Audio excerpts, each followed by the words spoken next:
Welcome back to our channel. Today we dive into the extraordinary life of Delphine Seyrig, the enigmatic actress whose haunting performance in Daughters of Darkness earned her the title Daughter of Darkness. Known for her ethereal charm, fearless roles in both French and international cinema, and her groundbreaking work as a feminist filmmaker, Seyrig became a mesmerizing figure in the world of arthouse and beyond. But behind her captivating on-screen presence lies a woman who fiercely challenged societal norms, redefined the portrayal of women in film, and left a lasting imprint on cinematic history. From her early collaborations with iconic directors to her daring portrayal of a seductive vampiric countess, and from thought-provoking activism to a legacy that continues to inspire filmmakers today, Seyrig's journey is as compelling as any classic horror tale. Join us as we uncover the untold stories of her career, relationships, and enduring influence. Childhood Delphine Seyrig's early life was shaped by a fascinating blend of cultures and academic influences, beginning with her birth in 1932 in Beirut, Lebanon, into a Protestant family steeped in a strong cultural tradition. At first glance, Beirut might seem like an unlikely place for a future icon of European cinema to be born, but the city's cosmopolitan nature provided an early window into diverse cultures and intellectual currents. During her childhood, Delphine was surrounded by the vibrant tapestry of Middle Eastern, European, and American communities that coexisted in Lebanon, a microcosm of global interaction that foreshadowed her later interest in crossing cultural and artistic boundaries. Her father, Henri Seyrig, played an essential role in shaping this environment.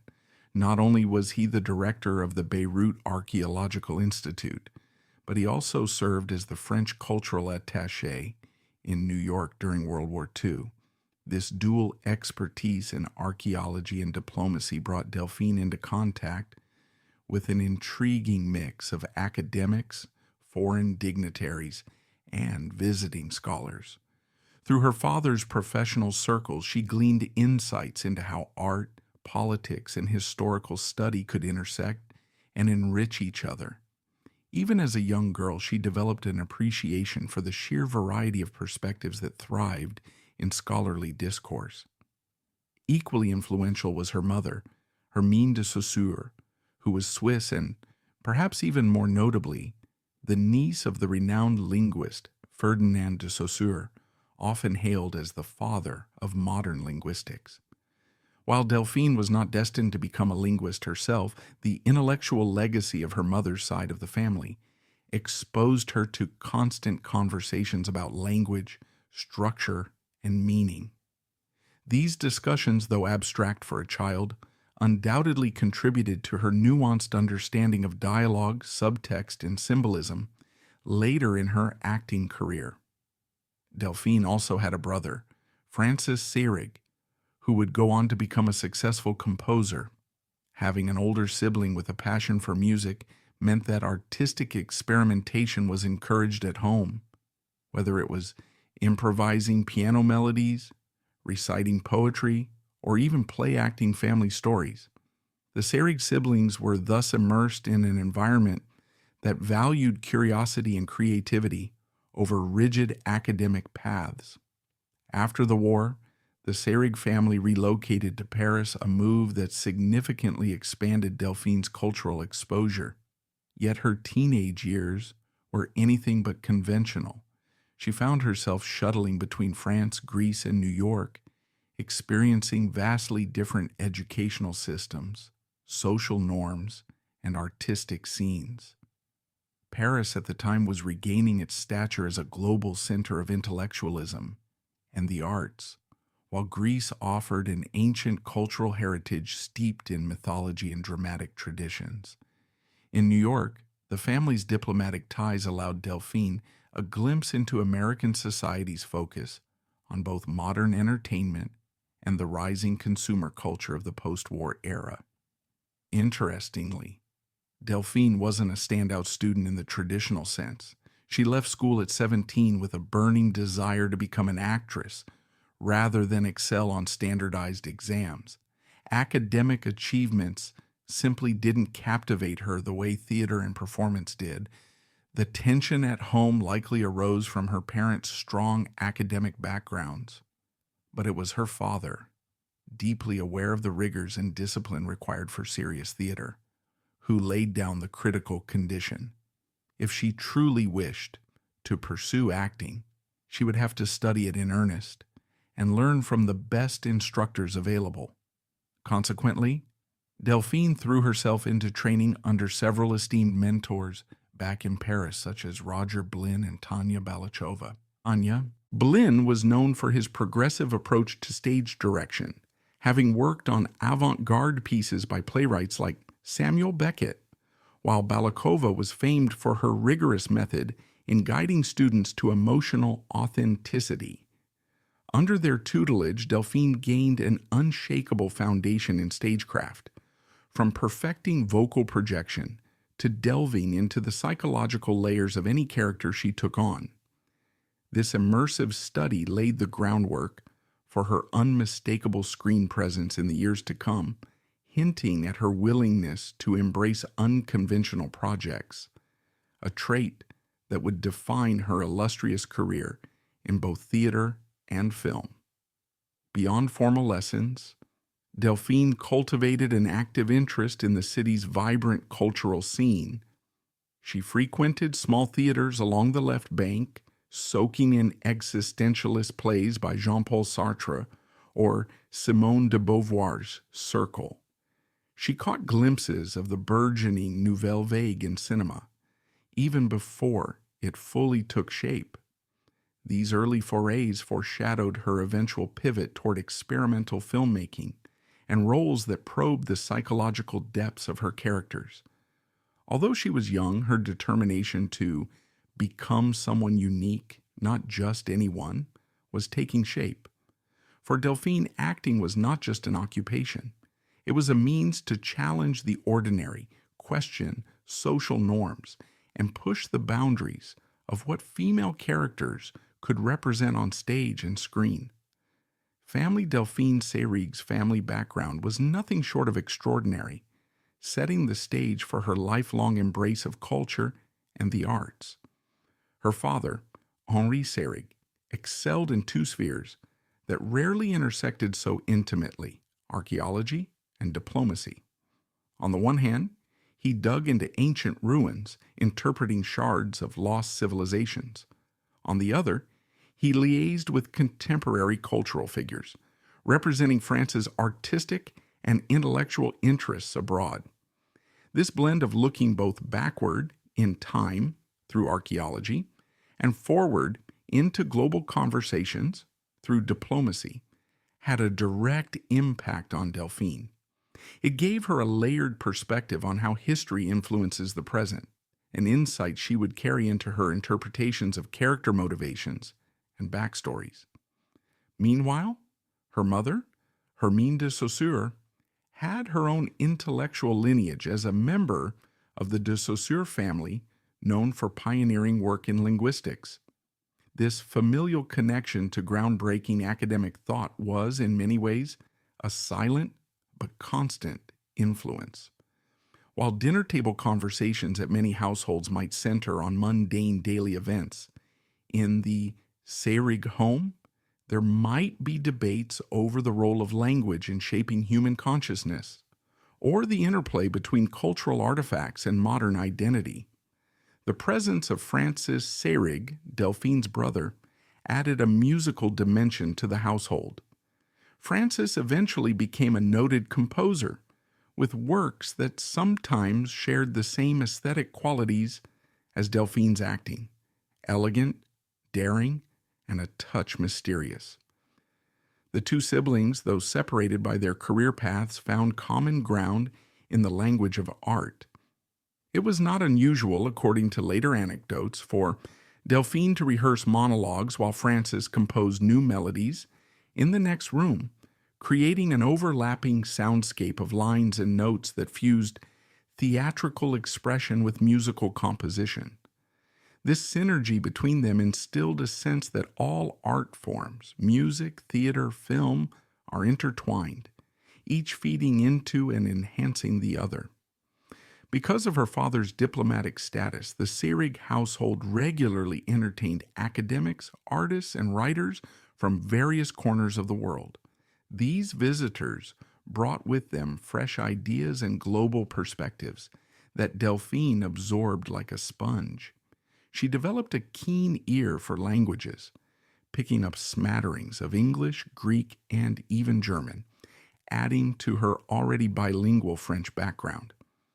Perhaps more importantly, these encounters laid the groundwork for her eventual foray into international cinema, demonstrating that artistry need not be confined by one's national borders.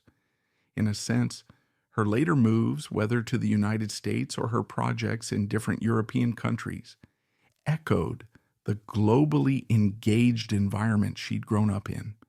But the influence of her family on Delphine was not purely academic or cultural. It was also emotional.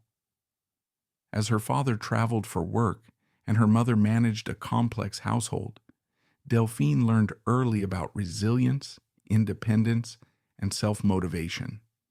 Unlike some of her peers who stayed in one place, growing up within the predictable patterns of a single city, Delphine lived on a somewhat itinerant schedule. This lifestyle taught her to adapt quickly to new settings, a skill that would prove invaluable when she later performed in foreign countries or took on roles that demanded drastic transformations in accent, demeanor, or cultural perspective. Another key aspect was the family's open-mindedness toward experimentation. While her father insisted on disciplined study, he did not suppress Delphine's inclination toward artistic exploration. This delicate balance, a respect for tradition alongside a hunger for innovation, became part of Delphine's artistic DNA. She stood on the shoulders of classical training in theater while constantly seeking to push boundaries, whether in avant-garde film projects, feminist collective ventures, or collaborations with unorthodox directors. All these facets of her family environment, from the broad academic discourse at the dinner table to the musical compositions drifting through the house, contributed to a holistic education that transcended standard schooling. Delphine emerged from her teenage years not just as a rebellious or dreamy youth, but as someone with a solid sense of her place in the cultural continuum. She recognized that the arts, far from being a pastime, were a critical lens through which societies could examine themselves, questioning traditions, unearthing hidden truths, and celebrating innovation. This deep conviction would fuel her throughout her career, guiding her choice of roles, her activism, and her personal interactions.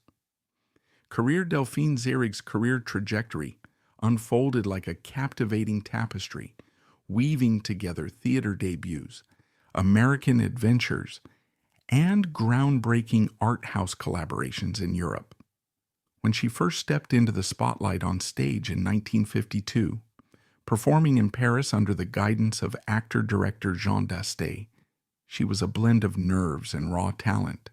Dasté, reputed for his meticulous approach to theatrical storytelling, recognized in Delphine a rare commitment to emotional authenticity. He entrusted her with leading roles that quickly caught the attention of critics for their complexity and finesse. This early success on stage affirmed her decision to leave traditional academics behind, signaling that her path was not a flight of youthful fancy, but a genuine, formidable calling. Despite her growing reputation in theatrical circles, Delphine faced a startling rejection from the Comédie Française, partly due to her unusual voice, an early sign of the artistic risks and distinctive style that would soon become her hallmark. The Comédie Française, steeped in centuries of classical French theatrical tradition, often favored a more standardized vocal delivery. In an era that prized certain tonal qualities in female roles, Delphine's husky, almost hypnotic cadence disrupted the expected norm. Ironically, it was precisely this distinctive voice that would later become a key asset in her film work, catching the ears of directors open to something beyond the conventional. The magic of her unusual voice. Far from being a handicap, Delphine's voice was a powerful instrument that allowed her to convey layers of meaning without verbose dialogue. When she later collaborated with Marguerite Duras, the acclaimed author marveled at how Delphine's vocal inflections could shift from tender to commanding within a single breath. Duras famously described it as a voice that lingers, meaning it stayed with audiences long after the scene was over, like a haunting echo in the mind. Over time, critics and audiences alike came to appreciate how this subtle vocal quality added an extra layer of mystery to her characters, be they tortured heroines or elegant seductresses. American Adventures. Undeterred by her setback with the Comédie Française, Delphine set her sights on the United States, traveling there in 1956 with hopes of joining the Actors Studio.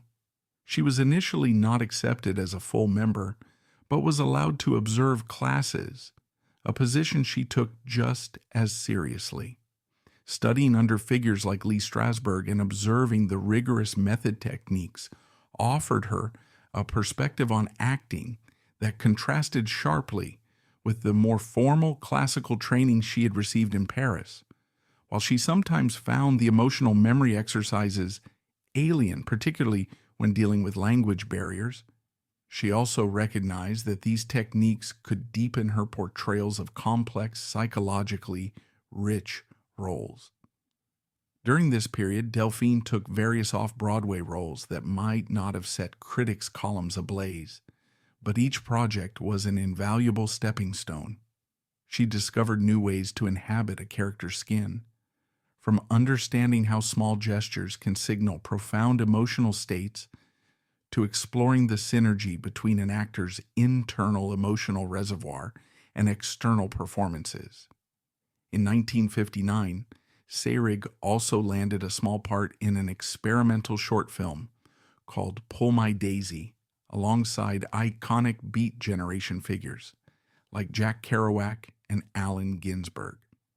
Though her appearance was brief, this project illuminated Seyrig's eagerness to explore unconventional narratives outside mainstream film. The improvised style of Pull My Daisy offered Delphine a crash course in spontaneity and creative freedom, a stark contrast to the meticulous rehearsals she'd been accustomed to in Parisian theater. This early foray into experimental cinema foreshadowed her later embrace of avant-garde projects in Europe, reinforcing her reputation as an actress who refused to be pigeonholed by genre or convention. Return to Europe, the Alain Resnais connection. A pivotal turning point came with her chance meeting with director Alain Resnais, whose vision aligned perfectly with Delphine's appetite for the avant-garde. Resnais cast her in Last Year at Marienbad, 1961, an arthouse cornerstone that propelled Seyrig into international acclaim. Set in a luxurious chateau, the film's hypnotic narrative and blurred sense of time demanded an actress capable of inhabiting a role with both detachment and haunting emotional undercurrents. Seyrig delivered exactly that, her ethereal screen presence elevating the film from a puzzling meditation on memory to a cinematic poem that enthralled and sometimes baffled audiences around the world. Their fruitful partnership continued with Muriel, which earned her the Volpi Cup at the Venice Film Festival and confirmed her position as a force to be reckoned with in European cinema. Muriel showcased her range as she slipped into the persona of a middle-aged antique dealer grappling with post-war anxieties, a stark departure from her role in Marienbad. This versatility demonstrated Delphine's remarkable ability to tackle roles both glamorous and disconcerting. Collaborations with the greats. From there, Delphine demonstrated a remarkable flair for balancing commercial viability with personal conviction, working with luminaries like Marguerite Duras, Louis Buñuel, François Truffaut, and Joseph Losey. In Duras's La Musica and Buñuel's The Discreet Charm of the Bourgeoisie, she displayed an on-screen presence that was both ethereal and resolute, just enigmatic enough to draw viewers in, yet grounded in characters full of human complexity. Directors appreciated her for her willingness to break away from cliché female archetypes, offering a more introspective, layered take on womanhood. She even famously turned down a leading role opposite Alain Delon in La Piscine, choosing to maintain creative control over her choices at a time when few actresses dared to decline such high-profile offers. This bold move sparked conversations within the industry, as some criticized her for letting a major opportunity slip away, while others lauded her for upholding her artistic integrity. In a media interview, Seyrig shrugged off the controversy, remarking that the script didn't speak to her, illustrating that she prioritized meaningful roles over mere celebrity status.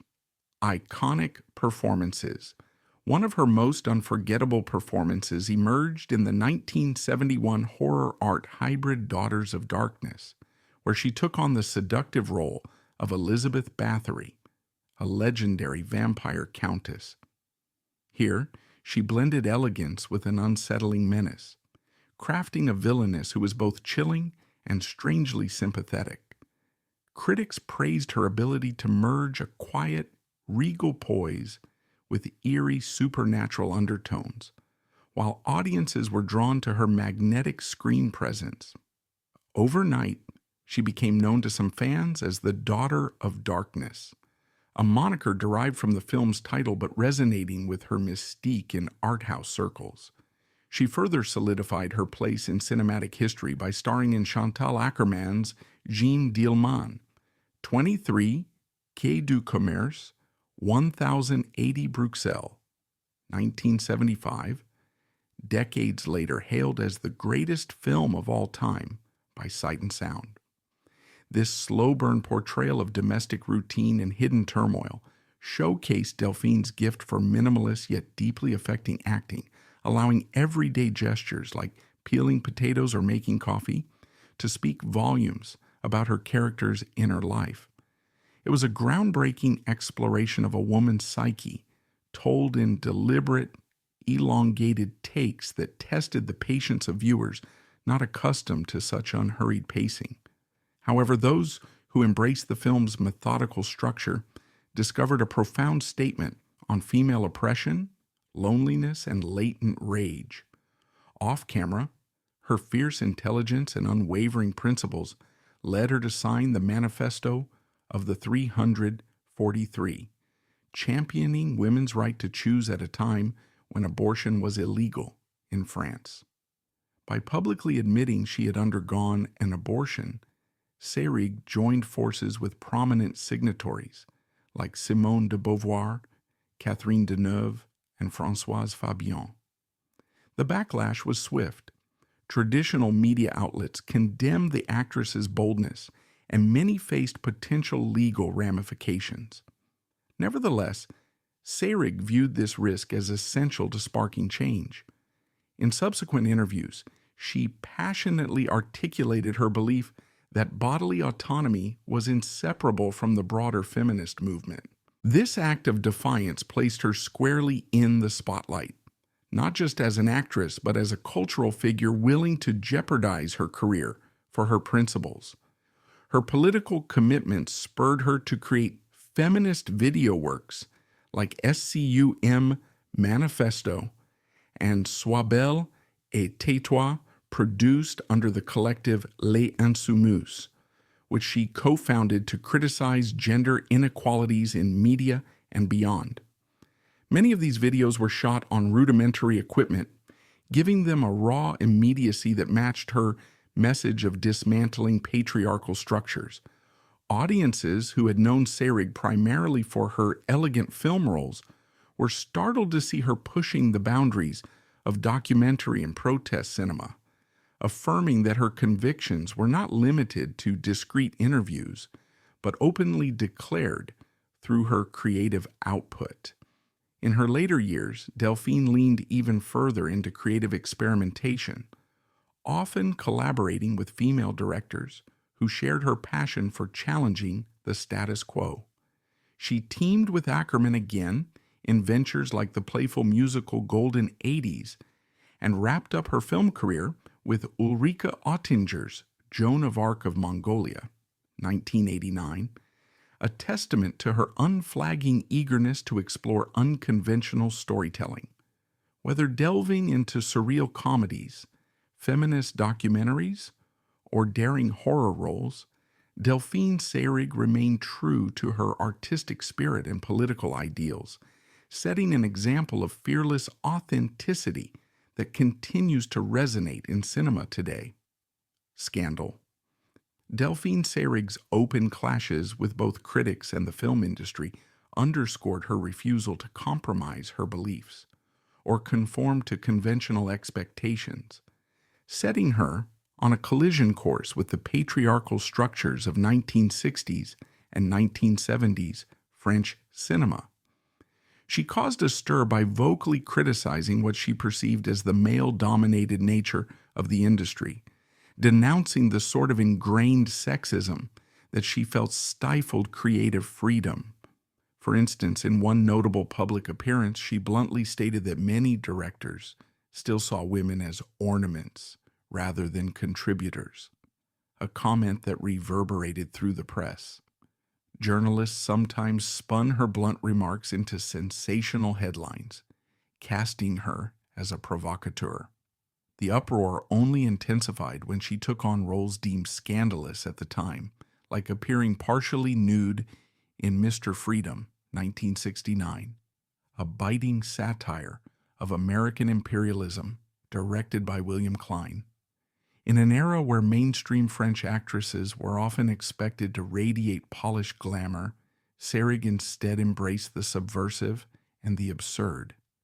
Traditionalists viewed her too radical, especially in a period where actresses were expected to project either wholesome elegance or reductive sex appeal, not outspoken feminist convictions. The fact that she was also outspoken about wage disparities, once rumored to have walked away from a film negotiation when the producers refused to guarantee fair contracts for supporting actresses, only added to her reputation for being difficult. Yet these very stands helped her attract a loyal following of progressive cinephiles who admired her integrity. Many younger women in the industry secretly looked up to her, even if they feared aligning with her publicly. Consequently, despite her formidable talent and widespread international acclaim, she never received a César Award, the top film honor in France, a fact that many attribute to her perceived intransigence rather than any shortcoming in her performances. Some critics argued that the French Academy was reluctant to celebrate an actress who so openly challenged its patriarchal underpinnings. Seyrig herself openly acknowledged that her candor came at a price, but she maintained that such risks were necessary if cinema was ever to evolve beyond its restrictive norms. "If being liked means staying silent," she once quipped to a reporter, "then I'd rather be disliked." Through these controversies, she cemented her legacy not only as an extraordinary actress, but also as a fearless advocate for artistic integrity and social change. The scandal, therefore, was never purely about her roles or public statements. It was about her broader attempt to reshape the cultural landscape in which she worked. Her challenges to deeply entrenched systems of gender inequality made waves that continue to be felt in conversations about representation and equity in film. Delphine Seyrig's marriage to American painter Jack Youngerman in 1950 was a bold testament to her adventurous spirit, as the two wed in Paris at a time when cross-cultural unions were far from common. Youngerman, immersed in the post-war art scene, introduced Delphine to an eclectic circle of painters, sculptors, and other creative luminaries, further expanding her already rich artistic outlook. Their Paris apartment became a gathering place for bohemian creatives. Nights often ran late with spirited debates on modern art, existential philosophy, and the role of the avant-garde in shaping post-war society. The pair welcomed their son Duncan in 1956, who would follow a similarly creative path by becoming a composer, proof that the Seyrig-Youngerman household was brimming with inspiration. Duncan would later describe his childhood as a swirl of paintbrushes, scripts, and manuscripts, reflecting how seamlessly art merged with day-to-day life in their home. While some might find such an environment chaotic, for Delphine, it was a natural extension of the intellectually stimulating environment she grew up in. Shortly after Duncan's birth, the family relocated to the United States, where Delphine seized the chance to explore a radically different entertainment industry, especially on Broadway and within the famed actor's studio. Although she initially struggled to gain formal acceptance at the studio, participating only as an observer, her years in America proved transformative. She picked up various off-Broadway roles, absorbed fresh techniques from Lee Strasberg's classes, and cultivated an evolving acting style that would later define her iconic performances in Europe. Throughout this period, Delphine balanced the challenges of young motherhood with her unwavering drive to expand her craft, underscoring the determination that characterized her entire career. She practiced scenes between feeding schedules and adapted audition times to accommodate childcare, a juggling act that many mothers face but few publicly acknowledge.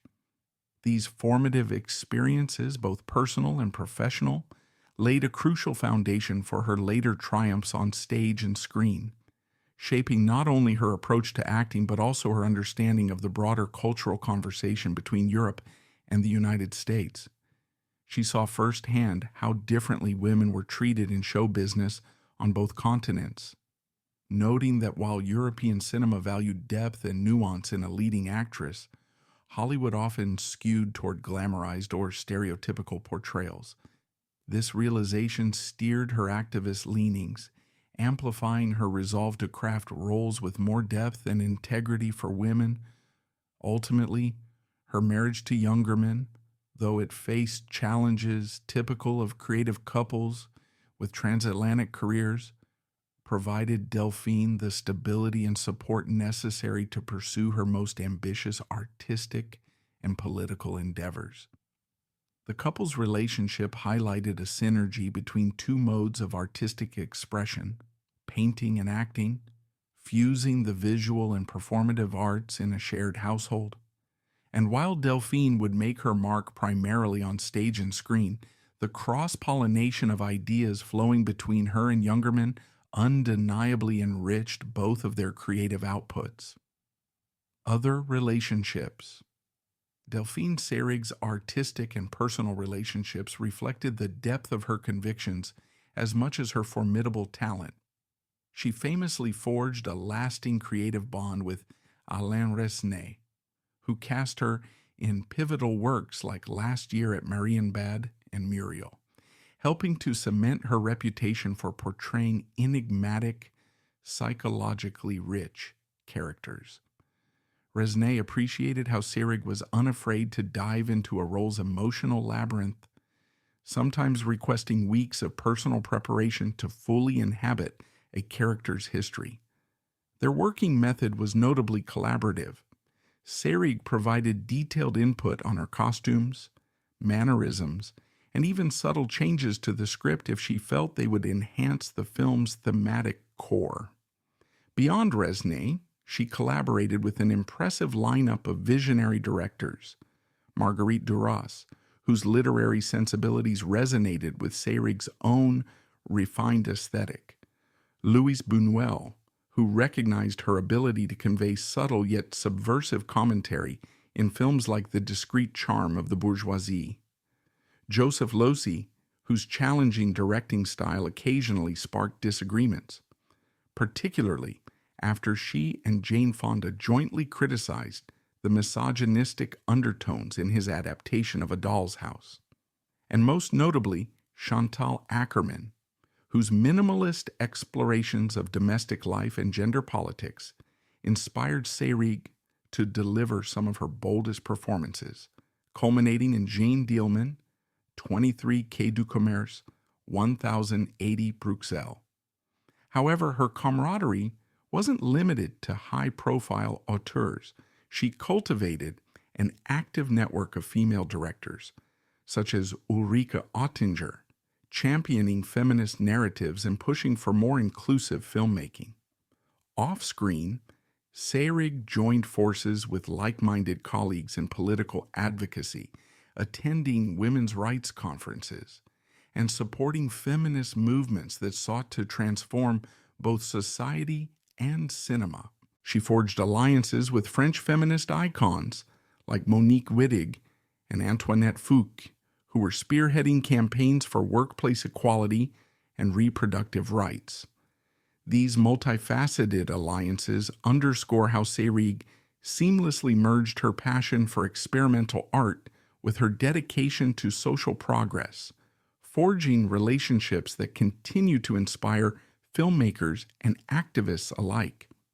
Moreover, she mentored younger actresses who admired her ability to balance commercial film work with unapologetic activism. Some, like Isabelle Huppert, have cited Seyrig as a quiet but potent influence, praising her for championing roles with depth and resisting the industry's pressure to conform. While Seyrig never sought the formal title of teacher, her guidance often occurred backstage or during casual gatherings in her Paris apartment, where scripts were read aloud and dissected through a feminist lens. These impromptu salons became a crucible for testing new ideas about how women could shape cinematic narratives rather than merely serve them. In addition, Delphine nurtured friendships with fellow avant-garde artists in other disciplines, painters, sculptors, dancers, believing that cross-pollination of artistic media opened the doors to more transformative storytelling. She often hosted small cultural salons, reminiscent of the gatherings she had experienced in her childhood home. At these gatherings, it wasn't unusual to see an up-and-coming dancer perform an interpretive piece, followed by a heated debate on the political climate of the time. In these circles, Delphine was both a star and a facilitator, guiding conversations and bridging the gap between the old guard of French cinema and the rebellious energy of the new generation. Death Delphine Seyrig's final chapter was marked by both quiet dignity and an enduring commitment to her artistic ideals, even as a long-standing habit of heavy smoking led to the lung cancer diagnosis that would claim her life in 1990 at just 58 years old. By the late 1980s, she had begun to experience bouts of fatigue, persistent coughs, and other ominous symptoms. Yet she seldom allowed these health issues to curtail her work. Friends and colleagues noted that she seemed to pour even more of her energy into creative projects, as if cognizant that her time might be limited. In the face of her declining health, she never wavered from her dedication to experimental cinema, making Joan of Arc of Mongolia, 1989, with Ulrike Oettinger her last film appearance, an apt choice given her passion for working with female directors on unconventional projects. Filming under demanding conditions, with scenes shot in the Mongolian steppes, proved physically grueling. Yet Delphine insisted on being fully present, rarely using a stand-in despite the harsh environment. Some crew members recalled how she'd smoke a cigarette after particularly challenging takes, half joking about how, if the step winds won't kill me, nothing can. That dark humor revealed her steadfast refusal to let her illness overshadow her devotion to her art. Though she never won a César Award, many attributed this omission more to her outspoken views than to any shortfall in her abilities. In truth, by the time of her passing, she was universally acknowledged as a towering figure of European arthouse cinema. In 2002, New York's Museum of Modern Art, MoMA, hosted a retrospective of her work, illuminating the breadth of her cinematic legacy. At a symposium held in conjunction, actress Tilda Swinton shared a personal recollection of meeting Seyrig at a women's studies conference, an encounter that, according to Swinton, revealed Delphine's extraordinary depth and kindness behind the camera's enigmatic facade. Swinton described how Seyrig, then already contending with her illness, was more eager to discuss emerging feminist film theory than to dwell on her own health struggles, exemplifying her selfless dedication to advancing the broader conversation on women in cinema. Although she passed away the same year as Greta Garbo, Seyrig's influence remains vital in feminist film circles, largely fueled by her definitive role in Jeanne Dielman, 23 Quai du Commerce, 1080 Bruxelles. That performance, later celebrated by Sight and Sound as the greatest film of all time, continues to inspire actresses and directors alike, reminding us that her true legacy lies not in the trophies she did or didn't receive, but in how she indelibly reshaped the contours of cinematic storytelling and activism. In recent years, contemporary filmmakers like Sofia Coppola and Joanna Hogg have cited Seyrig's quietly intense performances as an inspiration for their portrayal of nuanced female characters. Festival panels frequently highlight Seyrig's filmography when discussing the lineage of feminist cinema, drawing parallels between her work and that of modern auteurs who continue to challenge patriarchal norms. This ongoing reverence reveals how deeply her ethos, merging creative experimentation with political advocacy, continues to ripple through today's independent film scene.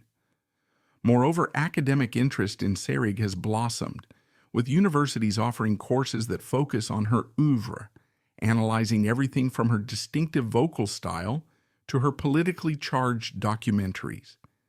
Younger generations who encounter her work in film studies programs often express surprise that an actress of her era could so boldly challenge industry norms, effectively laying groundwork that modern figures build upon.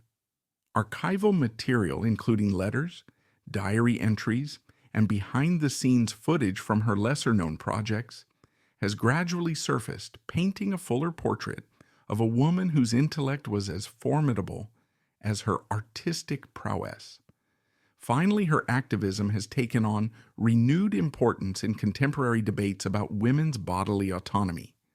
With global conversations about reproductive rights once again in the spotlight, Delphine's participation in the Manifesto of the 343 stands as a powerful reminder of how public figures can leverage their platforms to promote social change and how they often pay a steep professional cost for doing so. Yet her legacy illustrates that in the long run, the impact of such bravery far outweighs any temporary backlash. From the chilling corridors of Daughters of Darkness to her advocacy for women's voices in film, Seyrig's impact transcends generations. We hope you enjoyed exploring the many facets of this extraordinary artist. If you found her story as fascinating as we did, don't forget to like, subscribe, and share your thoughts below. Thank you for watching, and stay tuned for more untold stories and timeless legends